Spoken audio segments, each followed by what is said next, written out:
Yeah, I tell you, that, it's like that's been like the constant theme in my life this last year. It's change, change, change, change, change, change. Anybody else been going through that beside me? No. Am I the only one? Yeah. I knew it was gonna be. It's always at least one of them, man. There's always at least one in every class. Thank God. No idea what you're talking about. Thank God. Who was that singing? Her name was Donna Marie Carey. Yeah, she's a good friend of mine. She's an incredible vocalist. I'm blessed with a lot of very gifted musicians and singers in my life. And it's today is Christmas Day, and the Course in Miracles says that Christmas represents the end of sacrifice, which I think is kind of funny when actually it's during Christmas time that people tend to make the greatest sacrifices. You know what I'm saying? It's like there's so many people stressed out because they feel like they're buying stuff that they can't afford and sacrificing in ways that they don't really feel like it, but they think they should.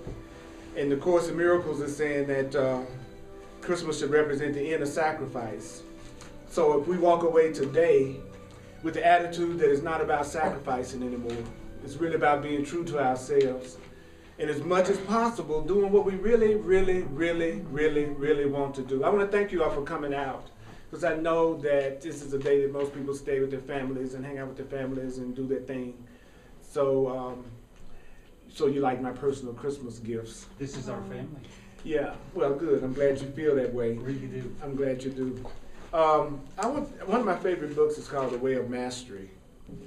And book one is called The Way of the Heart. So I'm just going to open this up before I go into the Course in Miracles and ask Spirit to give us a message for this time to take with us. And it's funny, what I opened up to was a section that says, I'm the one who chooses the effects I experience. Great. Thanks, Ron. Yeah, I thought y'all would love that. You must have got the wrong one. Keep going, do it again. I alone interpret all neutral relationships or experiences. Because all experiences are neutral, all relationships are neutral. So I alone interpret all neutral relationships or experiences. I alone place the value upon objects, things, thoughts, and belief systems. I alone am the literal creator of my moment-to-moment experience. So this, as you can see, changes everything. Never again can you allow yourself to feel as though you are merely a victim of unconscious forces. Never again can you look out beyond yourself and find fault with another. Never again can the energy of blame be projected from you to be dumped upon another.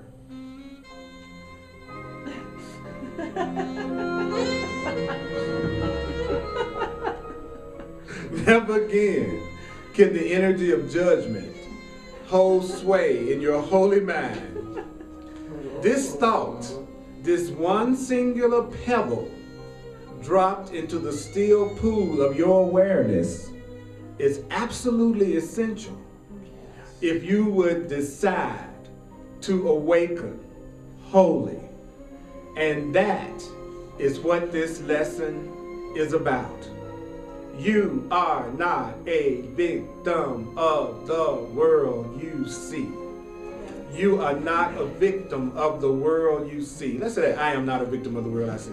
Let's say that. I am not a victim of the world I see. One more time. I am not a victim of the world I see. Okay. So we're in the Course in Miracles on page 105 if you got the book. And I got some spare ones up here in case you want to follow along. It may be easier to stay conscious if you got it in front of you. Because you know how easy it is to go unconscious with the Course in Miracles if you've been studying it.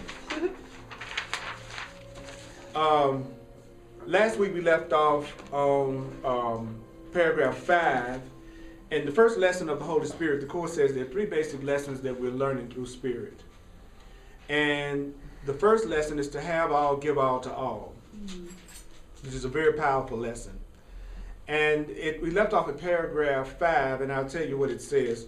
Basically it says, the Holy Spirit which leads to God translates communication, and the Course defines communication as the joining of minds into being, just as the Holy Spirit, the loving right mind, translates perception into knowledge, or our interpretations into absolute certainty. The Course says perception is interpretation, so perception has no certainty because perception changes according to our interpretations. So knowledge, it defines as something that's absolutely certain, that never changes, that you can always depend upon. So there's perception, which is our judgment, and then there's knowledge, which is certainty. And so the Holy Spirit changes our perception into knowledge, which is absolute certainty.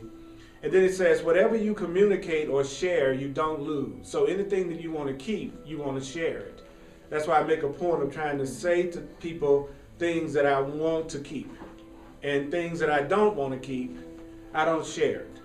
Because whatever you don't share doesn't last. Whatever you do share does last. That's why people sometimes wonder, why is it that there seems to be so much anger and unhappiness and unrest in the world? Well, people are much more likely to share with you what they're dissatisfied about than they are likely to share with you how much they appreciate you and how much they are satisfied. Right. So it makes sense that since we share a lot of thoughts based on fear and separation more than thoughts based on love and unity, that's the world that we tend to see in general. I'm not talking about our personal world. I'm talking about the collective consciousness. Because sometimes people have a tendency to think because they feel good, that's the same as saying everybody feels good. Or they go, because I feel happy, the whole world is fine, which is really a very myopic viewpoint. Just because you're feeling good today does not mean everybody feels good today. You know, just because you're happy today doesn't mean everything is fine for everybody today. So, but it's good to share that, because the Course says whatever you don't share, you forget. So if I keep sharing what I'm happy about, if I keep sharing what I have peace about, then I will stay aware of my happiness and my peace. So then it goes on in that paragraph to say, the ego, and I'm just giving you a recap, the ego, which is fearful, which is the same as saying fearful wrong-mindedness, which is the ego, it says uses the body for attack and for pleasure in and of itself, and for pride. He says this perception of just using your body for attack or just for pleasure in and of itself or just for pride, he says that's insane and it's frightening. Then it goes on to say the Holy Spirit, which is the loving right mind, sees the body as a means of communication, which is joining minds in love, freedom, and security. So right now, I'm using my body as a means of communicating. I'm using my body as a means of joining minds in love, freedom, and security. He says because communicating is sharing, actually communication means sharing. So using the body for sharing, using the body for giving is communion. Perhaps you think you can share fear, he says, as well as share love, but sharing fear is not so real as it may appear. Whenever you communicate fear, whenever you share fear, you are supporting attack. Attack always breaks sharing. Attack always breaks communication. Attack actually prevents communication. So you don't want to share with someone that that you feel is hurting you or attacking you. Right. So attack makes it impossible to communicate, and attack makes it impossible to share. Right.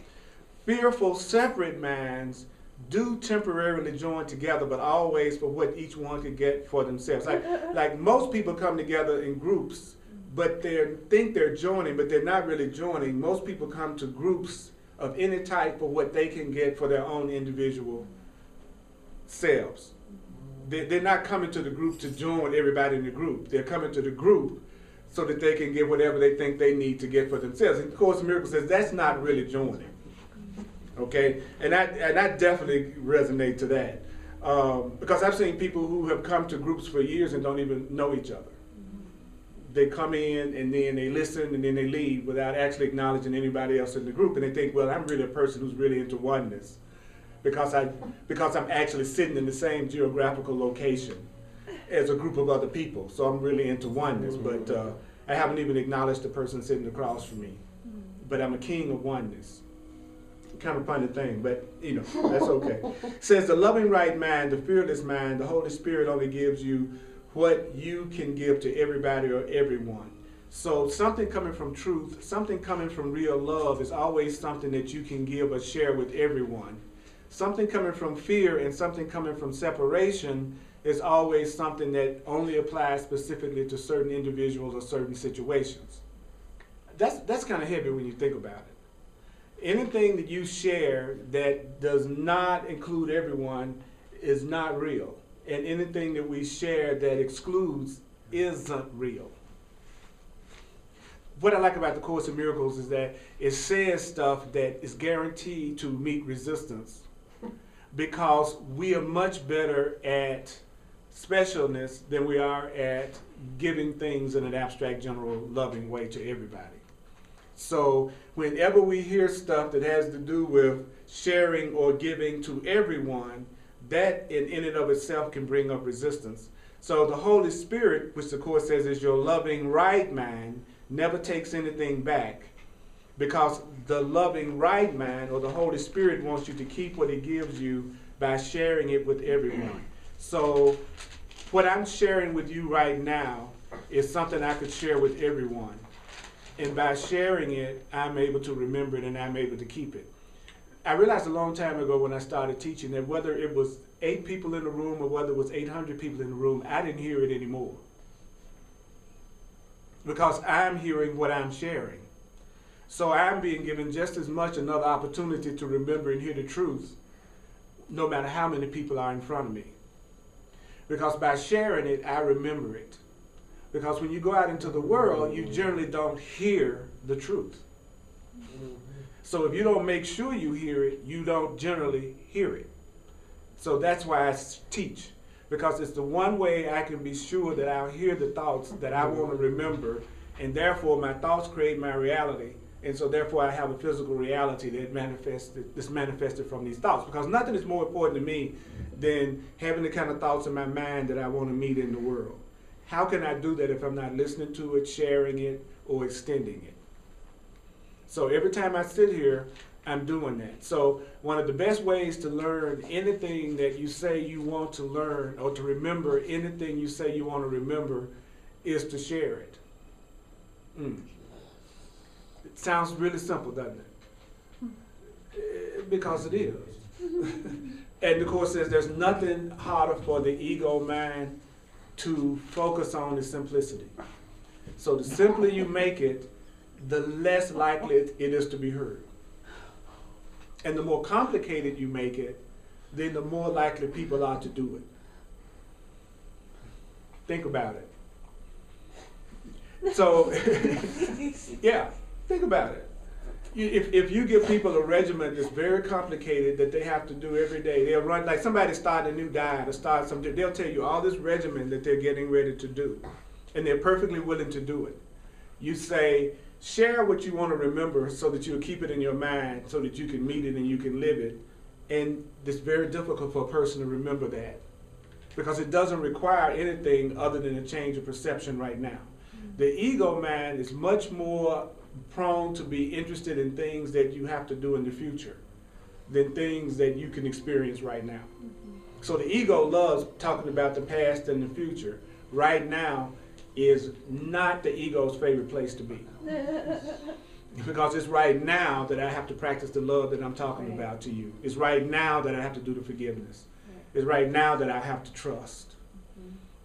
So the last thing in this paragraph, this is paragraph 5, it's saying, and you can share true ideas with everybody. Therefore, the Holy Spirit's teaching, the loving right man's teaching, begins with the lesson to have, give all to all, which means to have full appreciation, give everyone full appreciation.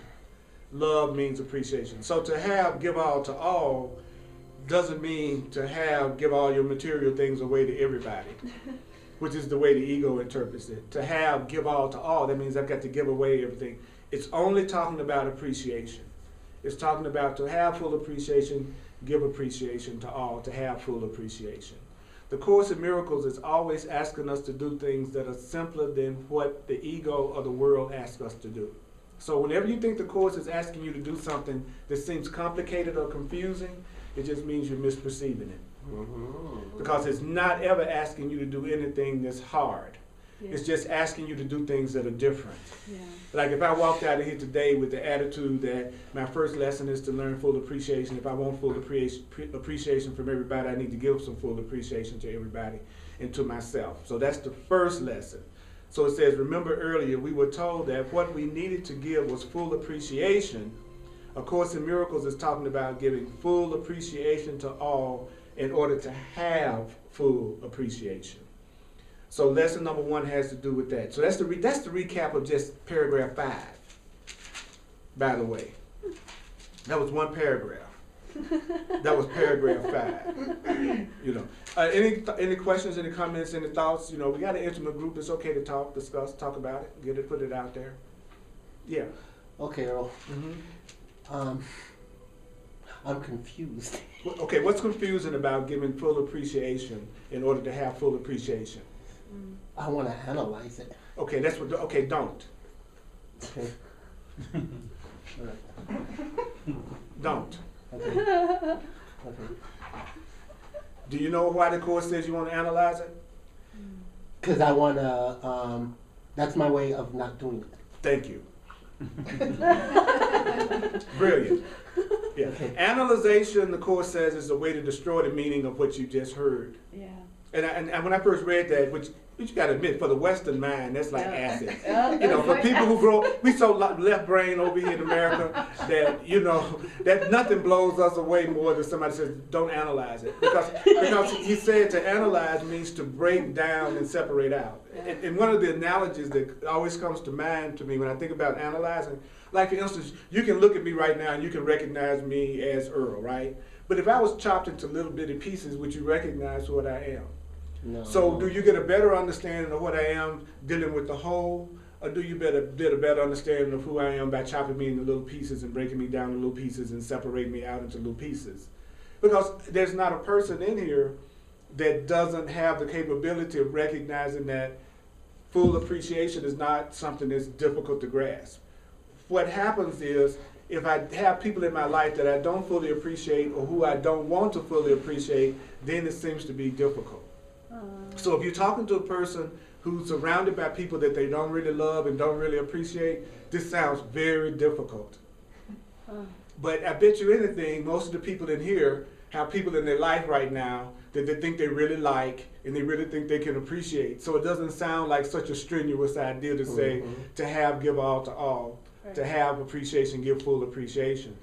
Same thing, if you're a person that's miserable and things seem to be going horrible for you and you think people don't like you and they're attacking you, and then you come to a class that say you are the one who's choosing the effects of everything that's happening to you, you're not going to want to hear that. But a person whose life is pretty much flowing and they're beginning to empower themselves and they hear something like, my thoughts create my reality, they're going to go, oh yeah. So how much you're willing to accept the truth a lot of times is in direct proportion to how unhappy you are in the situations you have in your life. So the more you talk to people who are miserable, the more you have to talk to them in terms of external healing methods that are done outside of themselves that has nothing to do with them. Which the Course says that's exactly the way they should be healed.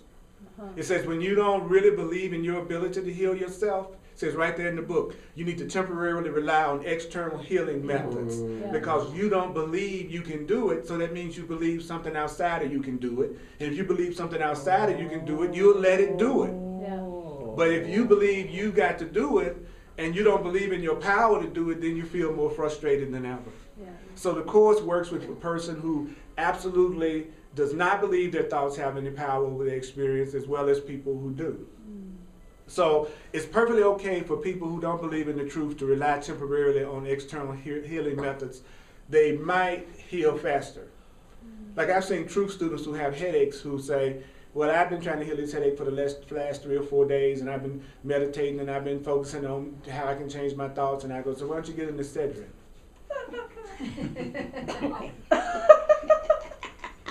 No, I don't want to do that. You know, it's like, well, you obviously you can't heal yourself mentally.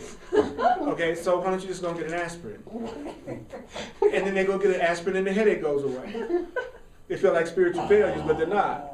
Why? Because it's just that obvious. If I haven't been able to heal it myself, then I'm not at the point I can heal it myself consciously. What could be simpler than that? If I could heal my headache just like that, then my headache would be gone. Yeah. So that's letting me know that there's some part of me that believes that it's something outside of myself that could help me. But the truth students make themselves a lot of times feel guilty about that, you know. But what happens is when that person let that headache last for 4 or 5 days, what were they doing? They were keeping their focus on the body. Yeah. They really couldn't focus in on the truth, right? So they really they were not helping themselves. They would have helped themselves more by getting rid of the pain so that they could focus on something else. Right. Besides, is like the Creator going to punish me because I took an aspirin? Right? I mean, think about it. It's like, what's going to happen if you do? I mean, it took me a while to get that if the creative force doesn't punish us, then I need to stop being so hard on myself about how fast I do this, or how well I do this, or whether or not I do it exactly right. There's nothing to punish me for not doing it right. Yeah. There's nothing to punish me because I'm not doing it perfectly. So there's no need to put all that pressure on yourself, brother, about how fast you're going to get this done, because there's not a punishing creator that's going to get you if you don't do it right. And I'm going to get there eventually, right? You've already gotten there. According to the Course, we've already successfully gotten back to our realization of truth and our oneness with God. And the only thing we are experiencing every day is seeing what we went through to get there. It's almost like coming in at the end of a movie, sitting there, and then watching what happened before you came in to see how it ended up that way. He said that's the way our whole life is that we're literally like, it's already done, it's over. Jesus was all about that. That was what that whole symbology was. It's all been done, the healing has happened, Wow. and what you're seeing is what you went through in order to come to that realization. Yeah. Right? So part of your coming to the realization of your oneness with God was that you came to a Course in Miracles class on Christmas Day. And so you're at the class that you came to in order to get to your awakening right now. And then the conscious being knows that, so they wouldn't be upset, they wouldn't be so afraid, because they already know how the movie's going to turn out. You know James Bond is going to make it, but you don't know how James Bond is going to do it. And that's the exciting part of watching the movie. So you're going to make it. All of us are going to make it. It's not an issue of whether or not we're going to make it. That's done deal. What we're supposed to be excited about is, how did I do it? How did it happen? Yes. Who was involved? What was the plot? You know? So that's what the Course calls it, the script is written. There's a line that says the script is written. And how can you tell, he says, how can you tell when you're at the point that you're about to wake up to who you really are? Okay, the Course says the studying isn't really doing it, really. The only thing that the study does is make you feel more peace about the ride you're on. Right? It's like being on a roller coaster. Some people screaming in fear, some people are very happy they're on the same roller coaster, right? So one person's looking at the roller coaster ride in a way that they feel happy about it. Another person looking at the roller coaster ride in the way they feel afraid about it, but both of them are on the same roller coaster, and both of them are going to come right back to where the roller coaster started. So what is all this studying about? The study is about getting you to the point that you'll be the laughing person on the roller coaster. You're studying this so you'll be the laughing person on the roller coaster. The people in first class get to the destination at the same time as the people in coach. The only difference is the enjoyment of the ride.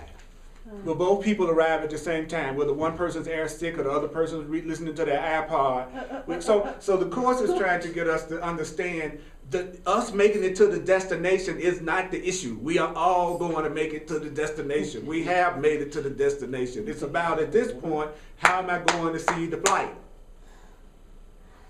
Have fun. Right. Have fun. Right. How can I make the flight fun? Well, the way I can make the flight fun is for me to recognize, first of all, I'm not going to crash. That I'm actually going to make it to the destination, and I'm going to make it to the destination okay. So I have to keep that uppermost. You have to keep that uppermost in your mind. It's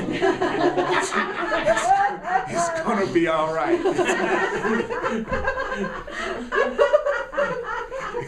So to butcher a metaphor, you're going to be our travel agent and book us all first class. That's right. You're all first class. Have fun. Yeah, right. And like my personal ego is frantic right now, because the more that I accept the truth, that part of me that doesn't want to believe the truth is trying to make me think the truth isn't true. Anybody relate to what I'm saying? No. The more you go, the more you really get serious about the love, the part of you that's afraid of love makes its presence known, is my point. And so then I have to remind myself that everything's going to be all right and I'm not alone. And that the pilot is in charge and it's a very good pilot. And so it's important for me that when I'm making big transitions to choose my relationships and my friends very carefully. Because what I want is to be sitting next to somebody on the plane that's also reminding me that it's not going to crash and it's all right. Rather than sitting next to somebody who's freaking out and telling me that in each second the plane is going to go down any minute. You know what I'm saying? And that's what some of us do. We hang out with the people that tell us the plane's going down. Yeah. Okay? And so, and then when you're making transition, you're going from one way of thinking to another way of thinking. So you really want the support of people who are trying to look at it the new way. It's not a condemnation of the people who are not. It's really you just don't want to move that slow anymore. That's where I feel. I just don't want to move that slow anymore. Because once you realize everybody's going to make it, you lose a lot of attachment to changing people because everybody's going to get it anyway. So what you really do is you stop. Like I've had people try to bring people to my class who not only not have any interest in it, they don't have any interest in thinking this way, and they're totally comfortable with thinking the way they think, even if it's a fundamentalist conservative viewpoint. And they'll purposely say, well, I'm going to bring my friend to class who, you know, it's the fundamentalist who doesn't believe any of this and who's very satisfied. And I'm in my mind, I'm going, why? Why do you want to bring them to my class? You know, if they have absolutely no interest in changing and they're okay, what's your point? Wouldn't it be a lot better to bring somebody who is open and who is like wanting to look at things a new way and maybe wants to be exposed to something? But I've seen that over and over the years. It's like people feel like they have to change somebody who's really already satisfied with what they're doing. Yeah. It's already working for them. That's okay with them. So right now, lesson number 1 is we want to give some full appreciation in order to have full appreciation. Chris, what was it about that you wanted to analyze? I'm just curious. What was it about that was like something that was worth analyzation? Well, because when you were talking about how when you share stuff that you strengthen it, right? Then my mind started going, but then you have to like bring up the stuff that's blocking you, and you got to see that, and so then if you share that, then does that mean that you're making that more real? And yes. And then another part of me was like, well, you can't judge because, judgment isn't good. So you should just try and accept all this without judging. And then I was like, huh. Yes. And then, it's like, okay, this is gonna sound goofy or whatever, but then a part of me is like, well, I'm a triple Virgo, and oh my God, and I need that explains everything, and I need to live up to my triple Virgo-ness. And part of you're a triple Virgo. Part of being a triple Virgo, you're a triple Virgo. That's scary. Part of being a triple Virgo is analyzation. So and so, well, then what does that mean then? And then what is a Virgo really? And my mind started going. Okay. And then the flip side, and then from being someone that studied astrology, the other side of analyzation is discernment, discrimination. Right. So that's like the positive aspect of Virgo. Yeah. Is that you learn it's good for separating. If you're going to separate out, you could separate out the truth from the false, the innocence from the guilt, the love from the fear. In other words, you could take all that ability you have to analyze and discern, and you could direct it toward separating what's not valuable from what is valuable, what's not helpful from what is helpful. Yeah. And what is helpful is to remember that full appreciation is what we're talking about, right? And that has nothing to do with telling anybody about all your stuff that you need to get over and all your blocks you need to release. It could be as simple as saying, Chris, man, I really appreciate you being here. You're an incredible person. Yeah. What? Yeah, that could be all you need to say. I know, it's ridiculous. It's ridiculous. So simple. It's ridiculous. It's like there's another phase of me seeing the truth that's happening right now. That's just, I just see so clearly how my own fear of love has tried to make it hard for me to recognize the truth. And then when I feel guilty, I love to be in conflict, because conflict is a form of punishment on myself. So when I'm feeling guilty, I always go into confusion unless it's just transition. Because being confused and in conflict is just a way of me punishing myself when I don't feel good. And I think, especially when things are going really, really good. Like I had a friend of mine, and her life was so cool that the way she paid for the coolness of her life was to make herself not feel innocent about having it. Like, you know, it's like people think you have to pay for some kind of pleasure with some kind of pain. All right. So it was so good and it was so easy that her guilt came from that. Still had to have the guilt. So now my guilt will come from the fact that I have this incredible life. So did she create something? Yes. From Yes. okay. Yes. So she did eventually created a physical condition in her life that would give her the punishment, or at the very least help assuage the guilt that she felt for how good things were going. Because one thing about feeling guilty and feeling a lot of pain is that you can experience so much guilt and pain that you'll get to the point you feel like you deserve to be happy. Yeah. Then you'll let it in. It's like the person who's had 90 bad relationships. Then a good one shows up and it's about time. So they'll let it in. You see what I mean? And that's what I saw. It's like most people feel like they deserve something after some form of suffering. So if they suffer long enough, then they'll let the relationship in, then they'll let the good thing in. And the Course is trying to get us to understand it's not necessary for you to go through that. It's your natural divine right to have joy, to have peace, to have happiness because of who you are as a child of God. It's not something you got to earn. It is a gift. Like today, everybody's getting gifts. Not everybody, but you know, some people are getting gifts, and they didn't do anything for the gift. So you know what I'm saying? It's not like they went out and worked and paid for the gift. So we already see it's possible to be given gifts. And so the truth is trying to get us to understand that you are a gift and you can be given gifts. So are you willing to let yourself receive more gifts now? Are you through punishing yourself for the incredible time you had this year? Raj. To talk to that joker, man, and tell you, you know, I'm telling you, it's good. Okay, any thoughts on the question before we go to the next paragraph? Well, just one last thing, because in chapter 18, section 7, there's Oh, you one of those. Oh, God. there's a section that Chapter paragraph 2, sentence 3. You one of them folk, huh? Okay, go ahead. there's a section that says, I need do nothing. Right. And that's the Oh, I'm so glad you mentioned that. that's one of the ones that like is hardest for me, because I when I analyze, I'm like, what do you mean I need to? What does that mean? Okay, but you got to understand, every time the Course in Miracles says something, right behind it, it tells you what it means. Yeah. It'll say stuff like, that means, that's your hint. It'll say, that means, but what I find out is that people don't pay any attention to that.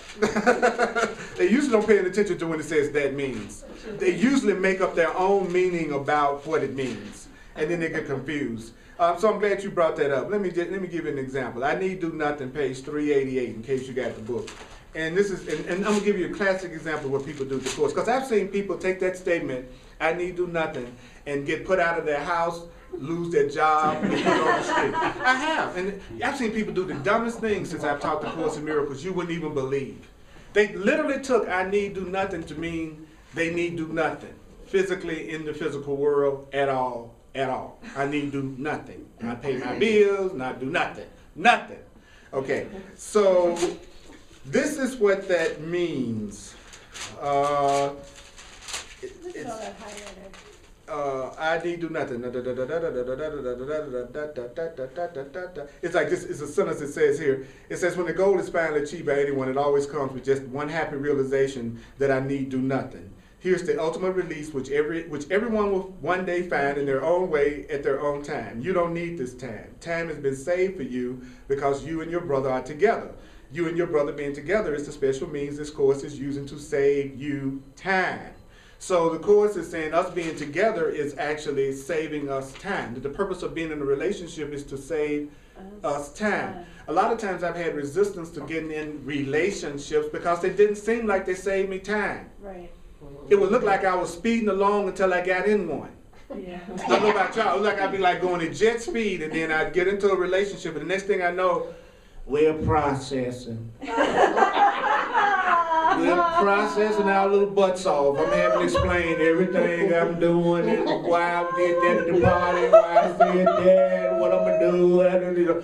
So, but it's always so it's like so. He says it's about saving time. Now he says on paragraph 7, it says, to do anything involves the body. If you recognize that you need do nothing, it just means you have withdrawn the body's value from your withdrawn the body's value from your mind. So I need do nothing, he says, means to find a place within you. To do nothing is to rest. And make a place within you where the activity of the body ceases to demand your attention. I need do nothing doesn't mean you don't pay your bills. I need do nothing. It didn't say that. It didn't say I need do nothing means do not pay your MasterCard bill, do not go to work. So that means if people come to those conclusions, that's their own interpretation. Because the book didn't say it. The book said you need to find a place within you where the activity of the body ceases to demand your attention, and to this place the Holy Spirit comes and there abides. So you want to find a place for just a second that you're not focused on all of the activities of your body, so that spirit can be recognized within yourself. Oh, yes. So I need do nothing is really a statement of undivided loyalty. Yeah. It's the same, he says, when you say you need do nothing, that's the same as saying God will do it. Yeah. So I need do nothing is the same as saying God will do it. Yeah. But the Course used to blow my mind because it had the audacity to keep asking me to act like there really was a God. That was the problem I had with this book. Because it would say stuff like, well, the Holy Spirit will take care of this for you. Ask the Holy Spirit, and the Holy Spirit will give you another way of doing it. Or the Holy Spirit will give you the correct perception of the body. Or sit down and ask where you should go, what you should do. It always talked to me as if there really was a divine intelligence greater than me. And other metaphysical books didn't do that. They would say, my thought is creative. And then it became all about me thinking the thoughts I needed to think that were just right all the time, figuring it all out by myself. Yeah. And so I thought being enlightened meant I just gave myself more information so that I can handle more things on my own. Yeah. And I thought that meant that I was growing in consciousness. I was just growing in ego. I was making my ego even bigger. Now I got this ego with all this information that it doesn't know how to apply. And not only that, I'm beating myself up for the information I'm not applying. Well, if I never had read it, at least I wouldn't be so hard on myself about what I'm not doing. So I always tell people, stop reading these freaking books if you're not going to do nothing. Because if you're not going to do nothing, you're just going to end up beating yourself up more about why aren't you doing this stuff that you're reading. Well, if you never read it, at least you wouldn't be beating yourself up about it. Right? Does it make sense to everybody? Because I see people doing it. They got all these books, and then their spiritual ego is going to see, you're not doing this, and see, you're not doing what the Course says about that, and see, you're not. So the truth is, I'm trying not to get any more information than I'm willing to use. Or else my ego uses it to make me feel even more like I'm a failure. Yeah, exactly. So don't be doing this stuff if you ain't gonna do it. Yeah. You know, don't be reading this stuff if you're not gonna do it. And then what's really a trip is when you start trying to do it, is to watch all the resistance that comes up from everybody around you who even say they're in it too. Yeah. Yeah. You know, try reading something that says love is freedom, and then go into a relationship and say, you're free, I'm free, and see how fast that flies. Yeah. Even though you're reading right there in the book, I shouldn't be trying to control another person, and I should be trying to let them be, and they're not here to act out my script. And I go, well, I'm not here to act out your script. I'm not trying to control you. I'm not trying to limit you in any way. Very seldom do people get excited when you say that to them. Because they're manipulating others through guilt, and scripts is their way of handling things. It's not so much that they wouldn't want the freedom for themselves. It's that they're not willing to give it to you. Yeah. Everybody's written. I haven't met a person who didn't want freedom for themselves. I haven't met anybody who didn't want me to forgive them. I've never met anybody who didn't want me to practice the truth on them. The challenge was, could they give me what I was giving them? you know, when you hang out with a person who really has not learned how to do this, they are glad to see you practice the truth on them because that makes it easier for them. But when you need the call for love answered, when you need compassion, when you need forgiveness, when you need somebody to look at you in the correct way, they can't do it because they haven't developed those skills for themselves. So you end up having to be the one that's 100% responsible for all aspects of the relationship. Doesn't sound like fun to me. No. What about you? But that's exactly what happens. You know, you can go out and hook up with somebody because you just like them, but they don't believe they're responsible for anything that's happening for them. And then you'll study the Course in Miracles, and you'll try to practice forgiveness, and you'll try to practice not putting a guilt trip on them, and you'll try to practice not attacking them. They'll love it. They're so glad. But let you need some love. Let you need some compassion. They can't do it. They can't do it because they haven't learned it. Just like you learned it. It didn't just happen by accident. You did some studying, some reading, some going to classes, and all that stuff. So just because I studied the truth, I had to learn. That didn't mean my mama had changed. It meant that I was given the truth to practice on my mama. But my mama was still going to be my mama. Now the odd thing about it was that when I changed my mind, it did seem like my mama changed. That's the weird part about it. I can't tell you how many people in my life, I can't even tell you the last time anybody in my family made any comments about anything. I remember I did the fire walk. I have always been doing this metaphysical, spiritual stuff for years. And I did the fire, I walked the hot coals one night, on one Saturday night. I really wasn't planning on it, but somehow or another, before the night was over, I had walked hot coals. So, wow. So my friends were going to, back in the late 80s, that was all the rage, was fire walking. And so it was a real fire because I saw them build it. It wasn't like a fake fire. Some people thought, was that a real fire? It was I saw the wood. It was real. And so first they do a workshop. You do a little workshop. Then you build a fire and the coals and the embers are red and everything. A reporter from the newspaper came there to watch the whole thing because they thought we was nuts. I came because I was going to observe. I didn't come to take part. But anyway, they did the coals. I saw my friends walk this hot coals and they didn't get burned. And so because I saw them do it, I went ahead and tried it. And so I walked it. And I couldn't believe it. I walked across it and it felt like I was walking on the carpet barefoot. And so I couldn't believe I had done it. So then I turned around and I went back and I walked it again. And then I went back and then the last time I moonwalked. I moonwalked through the coals. And the lesson was not, in the workshop they taught us, it wasn't whether or not you walked the coals was the issue. The lesson was whether or not you would honor what you felt. And if your inner guide said, don't walk, don't walk. Oh. And if your inner self said it was okay to walk, walk, because you would get burned. And so we all did it. And even the reporter did it. And that really was a trip because he didn't want nobody to know that see, when you see your friends do something, you kind of believe that you can do it. You know what I'm saying? That's the cool thing about being around people who are also progressive because everybody's kind of doing it for everybody. And so the next morning in the Sunday paper, we opened up the newspaper and then there on the front page, there I was. Walking the hot coals. and you're supposed to walk tall and say, cool moss, cool moss, cool moss. So there I am on the front page of the major newspaper, wow. Right? There my folks are. Oh, no. All right, so I go over to visit my family. Nobody said a thing. Because they went, oh, that's Earl. Yeah. You know what I'm saying? It's like they had gotten so accustomed and I had felt so innocent about my explorations of myself that I stopped getting any kind of opposition. I can't tell you the last time I was in a class that I got somebody in the class going off about what about the starving children in Africa? What about the Holocaust? It's like I used to get that in almost every class in the beginning. People challenging me about what I'm saying because I didn't believe it yet. I didn't feel comfortable yet. I had my doubts, so they reflected my doubts back to me. That's when somebody first tries to change their mind. In the beginning, you meet all the opposition, but you don't realize the opposition is coming from you. It's you trying to do something different from what you believe, so you meet that opposition in your outer world. And that's why you have to be so dedicated and committed in the beginning, because in the beginning is when you're going to meet your own doubts in the form of other people. You see what I mean? So when you first try to change your mind, even the Course says that. It says when you try to change your mind, you're going to introduce contradictions to what you're trying to do to convince yourself that the change can't happen.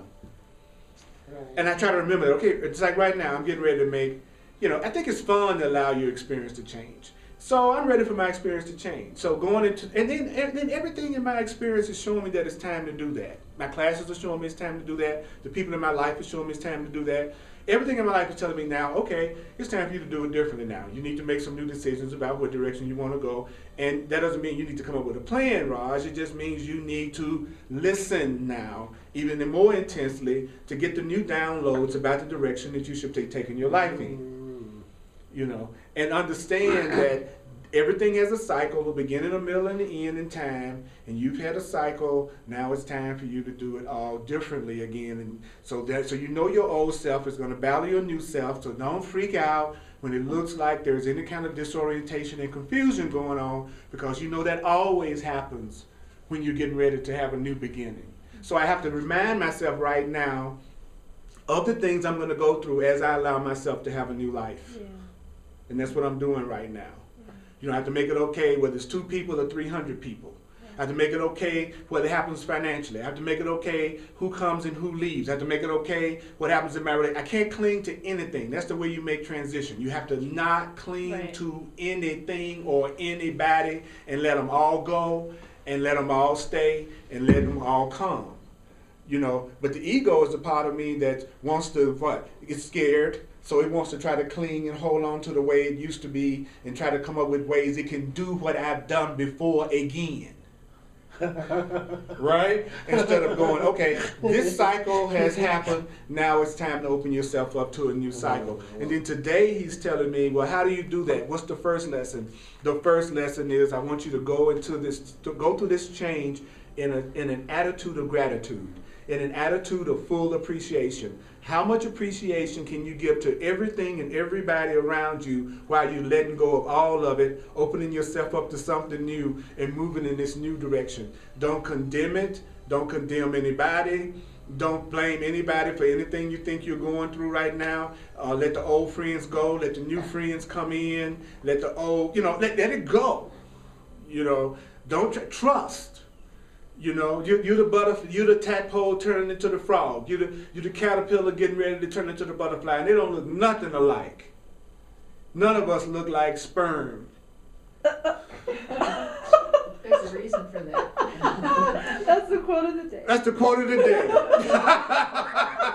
Even though we started out as a sperm and an egg, right? Hooking up. None of us look like that. Okay? So if you being afraid of change to be like me going, how can I go back to being a sperm and an egg that yes, you named it again?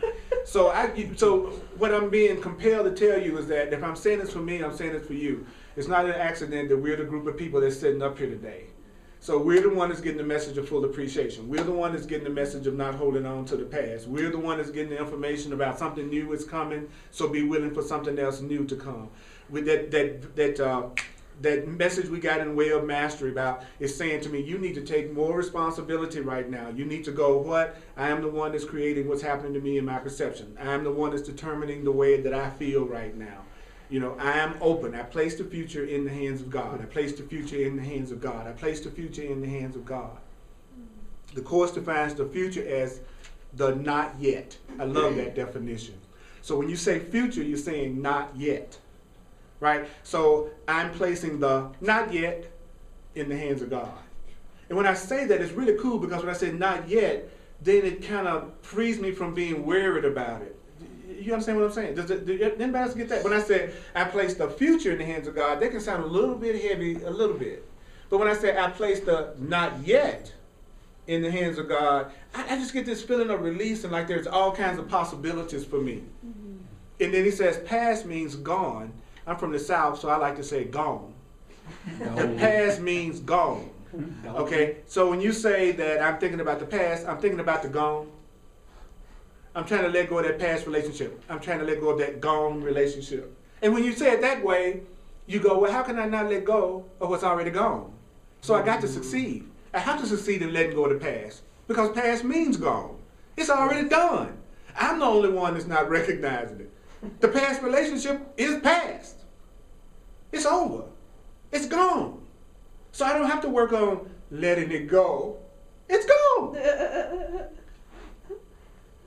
Oh, I'm worried about the not yet. Well, I'm going to place the not yet in the hands of God. And so what do I do in the meantime? Fully appreciate.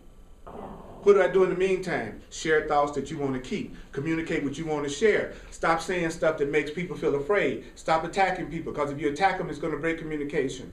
If they're afraid of you, they're not going to talk to you. If they don't talk to you, you won't know what's really going on, and you need to be aware. So he's telling me, if you want to know what's going on with people around you, don't attack anybody around you. Show them full appreciation. They feel safe. They tell you what's going on, and you'll know what's really going on, which is what you want to know anyway, since you say you're not going to judge. Well, there's no need to judge when you know, right? Right. So if you're not afraid to tell me what's really going on with you, then I know. I don't have to judge. But if you think I'm going to attack you, condemn you, go off on you, leave you, then you're not going to really communicate, and you're not going to really talk to me. That's why a lot of times in special relationships, the person is with is the last one to know, and all of their friends knew first, because they've already talked to your friends. Yeah. Their friends already know how upset they are about you and what they're upset about, and that because they're not afraid to talk to their friends, but they're afraid of losing you, afraid of you going off. So they're much more prone to hide from you, because they don't want to lose you, because they don't want to be attacked. So sometimes the price you pay for being the special one is you're the last one to know, unless you've created the kind of experience with your partner where they feel safe to communicate with you. Deep. Deep. True. Isn't that the truth? Isn't that simple? That's really simple. But you would think that relationships have to be complicated. They don't have to be complicated. They're only complicated when the person is not ready to be happy yet. Yeah. If a person thinks they deserve to suffer, they're not going to have simple solutions. Yeah. I want simple solutions, so I'm beginning to love myself more. I'm beginning to see the simplicity of my own errors. So that's a clue that I'm beginning to love myself more. But here's the challenge. You know what I noticed? The more you begin to love yourself, the more you're willing to look at the stuff that you've never been willing to look at before. And so stuff starts to come up that you hid from yourself all your life. And if you haven't learned how to look at it differently, it freaks you out, because you're getting out of denial about what's really going on within you. And that's what's happening to me right now. It's like I'm looking at aspects of myself that I swept under the rug. I'm looking at some self-hatred I didn't even know was there. But why? Well, I can look at it now. Why? Because the love in me is stronger than the fear in me.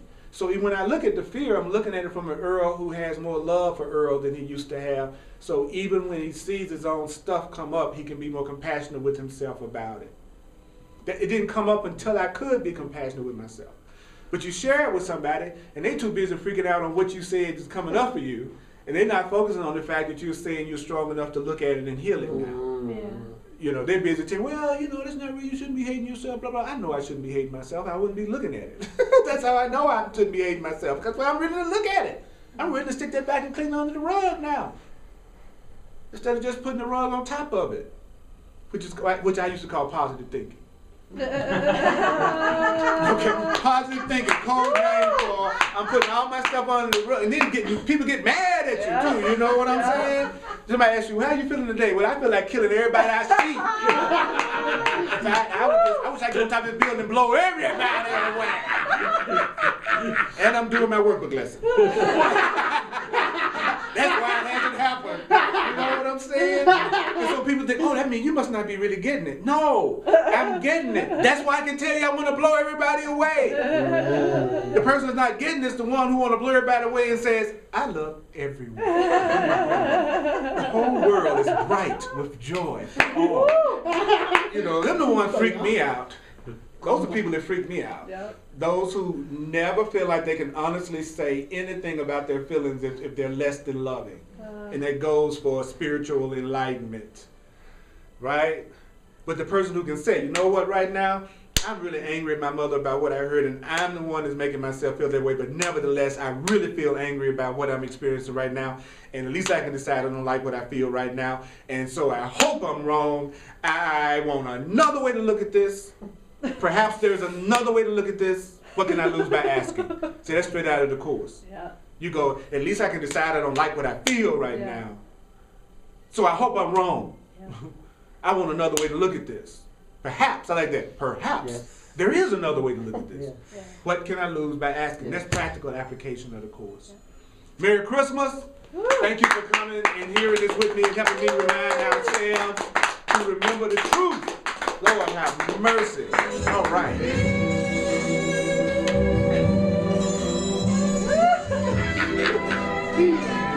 All right. The Course in Miracles really works if you use it. Whenever someone says it doesn't work, and I kind of inquire further, I always find out that they're not applying it. What they're doing usually is analyzing it.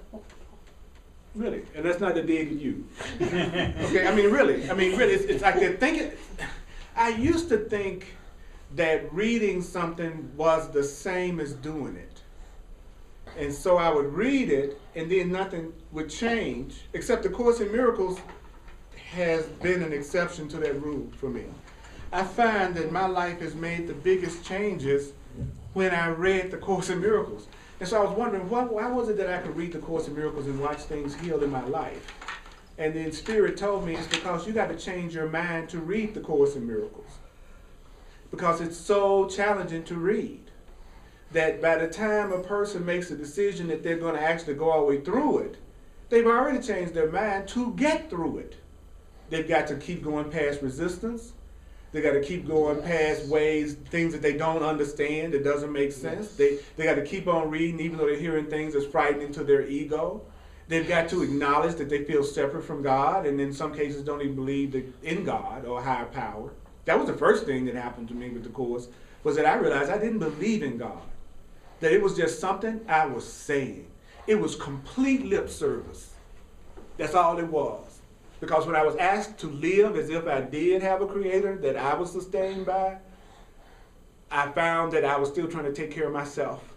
And I was still trying to live according to my own plans. And I would become afraid to even follow the suggestions that I was being given. I thought being enlightened meant I read a lot of books, then I picked the parts that I liked, and then I used that to create my own philosophy. And I thought that was good, that was receiving guidance. But what Spirit taught me was, no, what happens is that when you do that, you just plug into the stuff you already believe anyway. And the stuff that would actually create the resistance that would make you change, you overlook and you won't deal with. So you really haven't done anything. You just still believe what you believed in the first place. So now what I do is I pay particular attention to the things that I find I have the, it's like as soon as I go, okay, that's true. Okay, I really do that. That's absolutely true about me. Just whenever you do that, just say, I'm pegged, rather than go, well, I don't believe that. That's why you all uptight. Why you got all that reaction if it's nothing that has any power, any value. So I pay a lot of attention to the, like when they said that thing about, it's insane to use the body just for pleasure in and of itself. I went, That's, oh Lord, I like to use the body just for pleasure in and of itself. He didn't say I was bad. He didn't say I was a sinner. He didn't say I was going to hell. He just said it's insane that that's all you want to use your body for is just pleasure in and of itself. That's an insane perception. That your body is ready to be used as a means of joining mind and communicating and waking up to who you really are and making real connections. Didn't say you couldn't have pleasure through the body. But he says all real pleasure comes from doing God's will. That all real pleasure comes from doing the will of love. And then I went, oh, okay. Because as you begin to mature in your spirituality, you'll find that anything that you do with your body that is not rooted in some form of love doesn't really mean anything anyway. Yeah. I mean, it might take a while to get there. A lot of research. I'm speaking from experience here. Oh, yeah. If you could use the body in and of itself for pleasure, then I'd be enlightened. So I know that that is not the way that it really works ultimately.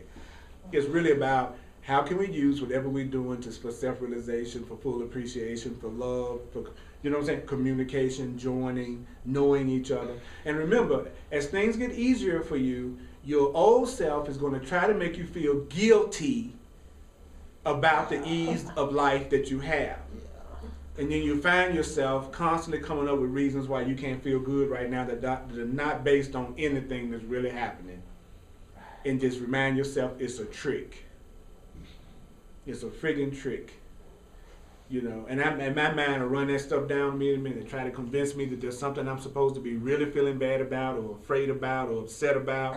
And when I really look at it, and right now, in this moment, there isn't a friggin' thing lacking in my life. In this moment, nothing is missing in this moment. Am I in danger in this moment? No.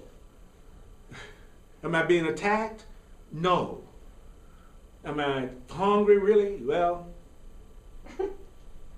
you know what I mean? Long. Not for long. It's not like I'm hungry and I'm gonna walk out of here and don't have any choice about can I eat. You know, so I realize most of my problems are completely made up in my mind as a way for me to justify the good that's happening in my life by thinking I'm doing some kind of suffering. So we want to let go of the idea that we have to suffer in order to be joyful. And really see that as our Christmas gift today. The end of sacrifice and our happiness. Yes. And who we really are.